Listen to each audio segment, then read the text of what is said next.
Hello there, my stamping friends. It is Candy here from sweetstamper.com, and I have a tutorial video for you today showcasing the bundle of ornamental envelopes in the August to December mini catalog from Stampin' Up. It has a set of beautiful stamps and then coordinating dies. So let me show you a little bit about how we're going to make this really cool country feeling Christmas card.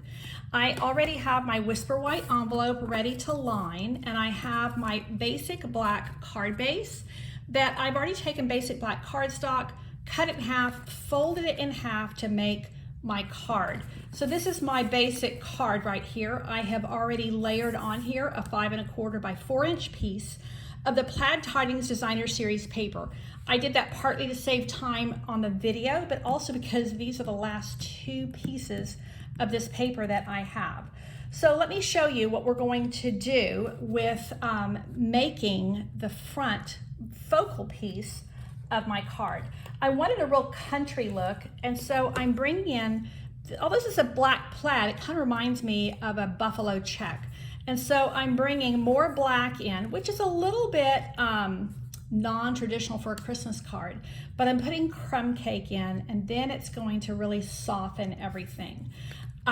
For my crumb cake layer, I decided that I wanted to have this kind of ruffled, kind of reminding me of country looking Christmas curtains. And so I used another set of dies called Stitched So Sweetly. I used the very largest of these stitched and ruffled or scalloped rectangles, and I ran that through my die cutting machine ahead of time, again just to save a little bit of time so I could get into the technique part of what I wanted to show you. Now we are going to heat emboss the ornaments from the Ornamental Envelopes stamp set, and I've already mounted my photopolymer stamp, and it's a very large stamp, and I am going to first of all use Craft Whisper White ink. Now, although typically when you're going to heat emboss, you use Versamark, what I find is that when I'm using white embossing powder, if you double up the white and use white craft ink, you get a better, a brighter white when you go to heat emboss. Now, the other thing I'm going to use is an embossing buddy. This is no longer in the Stampin' Up! Catalog. It was at one time. You may have one from years back. They last you for years, but you can still get them through any of your, like Michael's or Hobby Lobby, your online crafting stores. So I'm going to go ahead, and the reason I did this is because it is an anti-static powder, and it's just going to make sure that my embossing powder stays where I intend it to stay. This is a very large stamp, and so I like to ink that upside down. I find that I get the best control over what I'm doing here and applying my ink. Now I have just inked up this stamp pad, so it's a little bit, I might have a little bit more of a good thing than I intend, but we'll see how we get on with it. So what I'm gonna do is stamp this right in the center of this lovely piece of Crumb Cake cardstock. This is photopolymer stamp, so I do like to hold it down for a couple of seconds, and that is the best way for it to allow the ink to transfer to your cardstock when using photopolymer. Now it's going to stick to your cardstock, but you can just release it gently. And then I'm going to take that and I'm going to dip it down into my white embossing powder. Now I like to keep my embossing powders in any kind of an airtight container. They need to be airtight because this powder is extremely fine and you don't want it flying out of your container and making a mess. So that is what I need there. And now I am ready to add my heat embossing. So I'm going to use my Stampin' Up! Heat tool. It has 2 speeds. It's on 0 because it's turned off right now. The first speed is for heat embossing on vellum. The second speed is what you use most often, and it's for heat embossing on cardstock. So what I'm gonna do is I'm gonna let it warm up just a wee bit. It won't hurt to put it on here when it's not warm. But I do find it just saves you a little bit of time if you allow it to heat up a little bit first. And I can already see where I didn't get quite enough powder down there at the bottom. But that's all right. I think it's still going to look pretty good. And I like to not wave around your heat tool, but if you will keep it in one spot and allow it to do its job, and that is to heat the embossing powder and set it. So it's going to just kind of cool that embossing powder, and that's exactly what I want it to do. It's going to get shiny, and that's the way you can tell that it's done. If you just kind of angle it into the light, you're able to see that the embossing powder has set, and that means that you can go ahead and turn it off, and you're good to go. So you can see where I missed just a little bit. I didn't get enough embossing powder there, but that will be okay. Now, I do like to allow that to cool just a little bit, because while it's still super hot, and it does get very hot, this is much hotter than a blow dryer, it will be a little bit soft. So I do need that to set just a little bit. So while that is setting, and you can already see how this is going to come together and be so pretty, I'm going to go ahead and stamp my greeting. Because this stamp set, Ornamental Envelopes, doesn't have any greetings at all, you kind of have the run of whatever you want to use. And there's so many cool Christmas greeting stamp sets. I went to Wrapped in Christmas partly because I like repeating images, and I wanted to go with something round. May your days be merry and bright, I thought would be a really nice one. I think I've already mounted that. So here I have May Your Days Be Merry and Bright. I'm going to use just black, standard black tuxedo ink. Ink that up really good. This is a red rubber cling stamp set. Cling stamp set. And that is going to give me a nice, clear, crisp image. I am going to then come in with this 1.5 inch circle punch and release the locking mechanism, turn it upside down so that I can see exactly where I'm going. I'm going to center this. Doesn't that already look like an extra Christmas ornament on here? And I'm using soft suede cardstock to give a little bit of contrast right here. So you can kind of see where this is going. I'm going to give it some little pops of color. And the way I'm going to do that is I'm going to take just a scrap of Whisper White. I'm going to use my Real Red ink, and I'm going to bring in this little tiny set of 3 flowers. And these are going to allow me to dress up my ornaments just a bit and add just a wee bit of color. So once again, I'm going to bring in my foam pad, my piercing mat. And this is what you want to use for the best result whenever you're stamping with photopolymer stamps. It's going to give you a much crisper and cleaner outcome. So that is looking beautiful, and it's going to add just the right touch. What I'm going to do next is I'm going to cut these out with my Stampin' Cut and Emboss machine.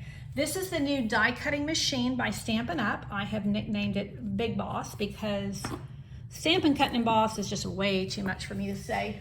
That's a tongue twister and then some. So this is the Big Boss machine, and I am going to run this through. I think you can see it in my camera angle here if I pop this open like so. And what I'm going to do is line up my Whisper White cardstock with the red ink, and I'm going to use my #1 platform. Just bring this over just a little bit. So you can see they're numbered to really help us. And then I'm going to need #2 because it's a thin die adapter. And then I'm going to need 1 cutting pad. There's #3. So let me just, sorry about that, put that right there, where you can, there we go, where you can see it. And then is going to be my Whisper White cardstock that has already been die cut, been stamped, and then I'm going to take my dies, which are over here. So when I open my dies, I have this little set of 3. So it's going to punch 3 of these out at one time, which is really sweet, because that means it's going to be a lot quicker and easier for me. So here, let me just move that over. And then I need one more cutting pad right on the top. And this is also marked number 3. So I know the order in which they go. And then I'm just going to run that through. Now the Stamp and Cut and Emboss is a brand new product from Stampin' Up, and in 2020. It's very quiet. You will have noticed that you hardly heard anything on the video, and that's because it's a very quiet machine. Now, while I have my Big Boss out, I'm going to do one more thing. These are the little guys I'm going to use for my accents on my country Christmas card. But I'm also wanting to take some of that beautiful black and white plaid, and I'm wanting to put it on the inside of my envelope. So I'm going to grab this. Now, the width of my envelope is 5.5, and so I've trimmed my my piece of Plaid Tidings Designer Series paper just a little bit on the width, so that when I run it through, it's going to fit into my envelope. Now, it's also not a total 6x6 because I had messed something up earlier, and you can tell, well, like I said, this is the last 2 pieces that I have. So when you do this, you just line it up as close as you can to the edge, like so. And then put your other cutting plate back on the top and run it through your die cutting machine. You can run this through. Our dies work with other die cutting machines. I do recommend the Big Boss, but you could use whatever die cutting machine you happen to have. And voila, get that out of the way. You have this lovely little piece here that is going to fit ever so nicely into an envelope. Now let me show you how that is going to work. Of course, I don't have any scissors handy. Dare I? No, I think, yeah, okay, I don't have any scissors handy, so I'm just gonna pop that like so, because it's gonna be hidden inside the envelope anyway. So that is the way that works. And now I can take my envelope like so. I can tuck it inside, and then I'm going to adhere it right here at the top where the gummed portion is, so that I can still easily, I can very easily close my envelope, lick it, and get it to close. So that is going to be the way that I am able to get this envelope lined to match my card. So now things are coming together really nicely. I have something that fell into here, my mini glue dots that I'm going to need in just a moment. Okay, so let's take this here, and I will have all of the measurements for you. I believe this is a little bit of a funky layer here. I believe it's 4 1/4 by 3 1/8 maybe, something like that. So having a little bit of a learning curve, there we go, on my new seal. Stamp and Seal is our new adhesive, our new dry tape runner adhesive with Stampin' Up. And for those of us who have used Snail for decades, it's been a little bit of a learning curve. Now, what I want to do is I do want to pop these up. So I'm going to pop them up on a mini Stampin' Dimensional. And I actually find that you can put the mini dimensional directly onto the place that you're wanting to put it, and it just makes life a little bit easier.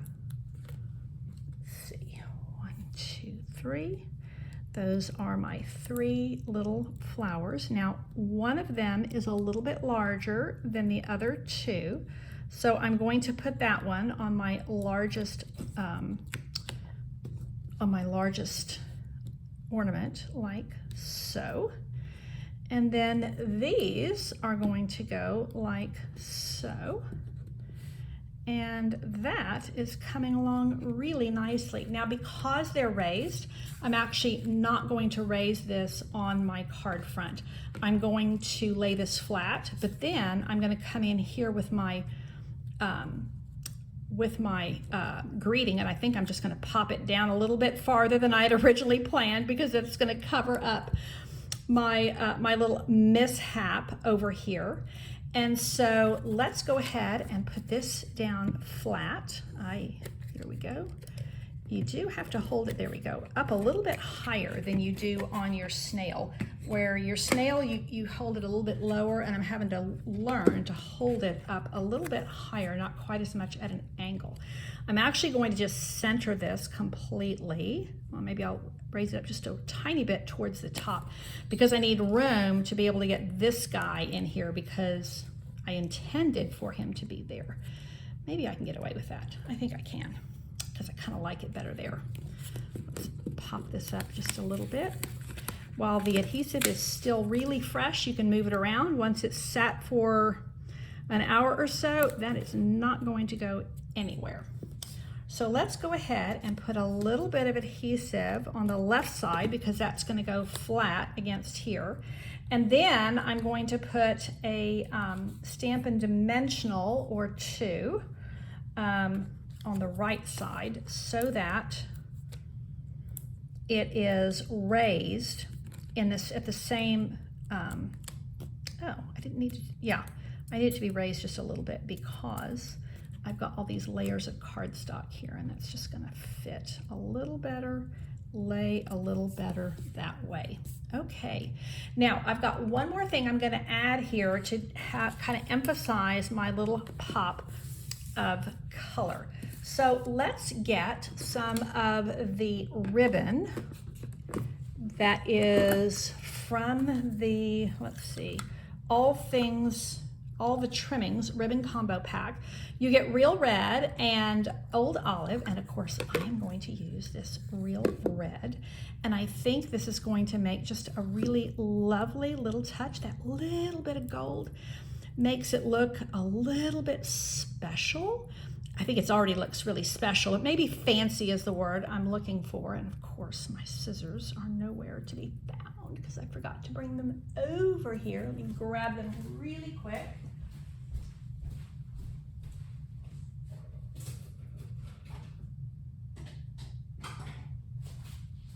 Okay. I had a pre-made bow, but I wasn't thrilled with the way it looked. So let's just make another one. Use my snips to cut that. And now I can put this right up here at the top, and that's going to help the balance of my focal point. Now, I did also do a little bit of customization and embellishment on the inside. I did do that ahead of time, again, just to save time on the video, because really this is the part I wanted to show you how to do it. The heat embossing white on crumb cake is really what this is all about. On the inside, I did take my scrap from this plaid, put it on the inside, and I also used one of the other stamps to create a little branch from here, this one right here, and then I had cut another set of these little flowers and just put them on the branch, so that the inside is just as pretty as the outside. So there you have it, my country Christmas card with a little bit of ruffle in here, a little bit of a black and white plaid, and heat embossing white on crumb cake. May your days be merry and bright this Christmas. Hope you enjoyed my tutorial. Be sure to give me a thumbs up if you like it. I would love for you to subscribe to my YouTube channel. Again, my name is Candy Rattray, sweetstamper.com, and all products used are by Stampin' Up. I will post a written inspiration sheet that will give you all the products used here, as well as the measurements for your convenience. Thank you so much for tuning in. Take care and God bless.